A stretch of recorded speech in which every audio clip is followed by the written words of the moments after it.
Shukri द्वारा अपने पति के पूर्व जन्म की कथा सुनाना। शुक्ला बोली, रानी सुदेवी ने उस पुत्र वत्सला शुक्री को जब धरती पर गिरकर बेहोश होते और ऊपर को श्वास लेते देखा तो उनका हृदय करुणा से भर आया।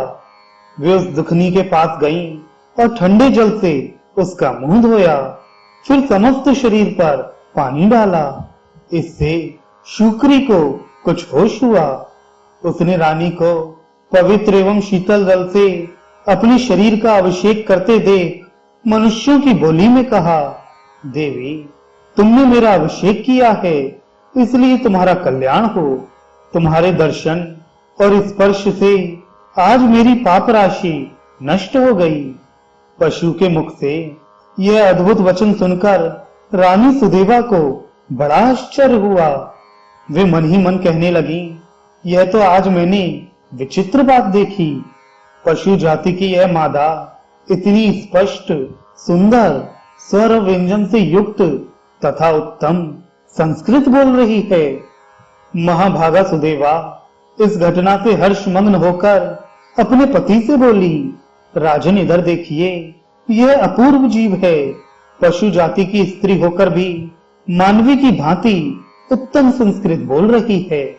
इसके बाद रानी ने शुक्री से उसका परिचय पूछा। भद्रे, तुम कौन हो? तुम्हारा बर्ताव तो बड़ा विचित्र दिखाई देता है। तुम पशु योनि की स्त्री होकर भी मनुष्यों की तरह बोलती हो। अपने और अपने स्वामी के पूर्व जन्म का वृतांत सुनाओ। शुक्री बोली, देवी, मेरे पति पूर्व जन्म में संगीत कुशल गंधर्व थे। इनका नाम रंग विद्याधर था। कुछ लोग इन्हें गीत विद्याधर भी कहते थे।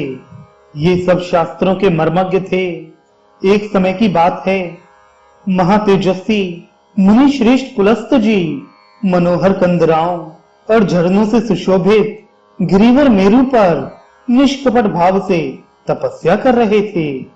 रंग विद्याधर अपनी इच्छा के अनुसार उस स्थान पर गए और एक वृक्ष की छाया में बैठकर गाने का अभ्यास करने लगे। उनका मधुर संगीत सुनकर मुनि का चित्त ध्यान से विचलित हो गया। वे गायक के पास जाकर बोले, विद्वान, तुम्हारे गीत के उत्तम स्वर, ताल, लय और मूर्छना युक्त भाव से मेरा मन ध्यान से विचलित हो गया है। जब मन निश्चल होता है तभी समस्त विद्याएं प्राणियों को सिद्धि प्रदान करती हैं। मन एकाग्र होने पर भी तप और मंत्रों की सिद्धि होती है। इंद्रियों का यह महान समुदाय अधम और चंचल है। यह मन को ध्यान से हटाकर सदा विषयों की ओर ही ले जाता है। इसलिए जहां शब्द, रूप तथा युवती, स्त्री का अभाव होता है, वहीं मुनि लोग अपने तप की सिद्धि के लिए जाया करते हैं। तुम्हारे संगीत से मेरे ध्यान में बाधा पड़ती है, अतः मेरा अनुरोध है कि तुम इस स्थान को छोड़कर कहीं अन्यत्र चले जाओ, अन्यथा मुझे ही यह स्थान छोड़कर दूसरी जगह जाना पड़ेगा।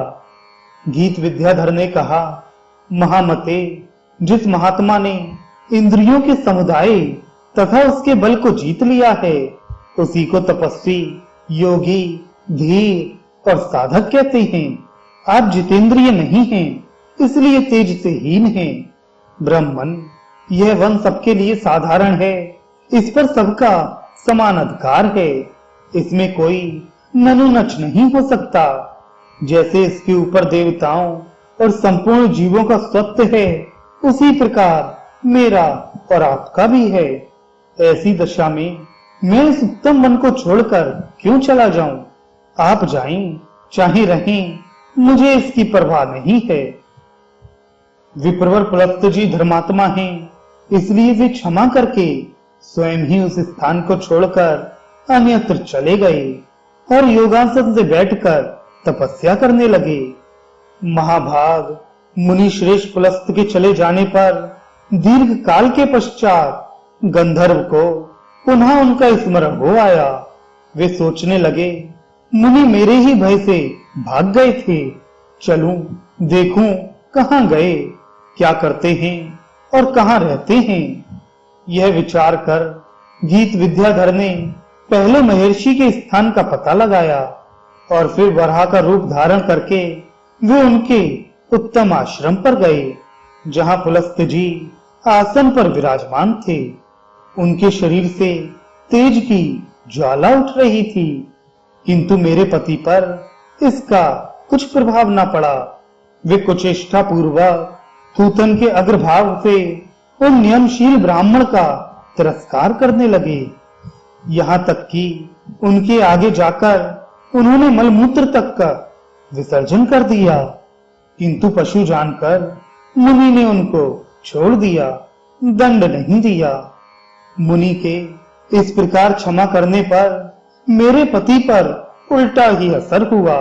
उनकी उद्दंडता और भी बढ़ गई। एक दिन शूकर के ही रूप में वे फिर वहां गए और बारंबार अट्टहास करने लगे। कभी ठहाका मारकर हंसते, कभी रोते और कभी मधुर स्वर से गीत गाते थे। सुअर की चेष्टा छिपी देखकर मुनि समझ गए कि हो ना हो ये वही नीच गंधर्व है, और फिर मुझे ध्यान से विचलित करने की चेष्टा कर रहा है। फिर तो उन्हें बड़ा क्रोध हुआ।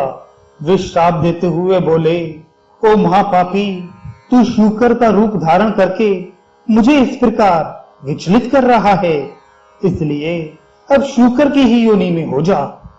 देवी, यही मेरे पति के शूकर योनि में पड़ने का वृत्तांत है। यह सब मैंने तुम्हें सुना दिया, अब अपना हाल बताती हूँ, सुनो।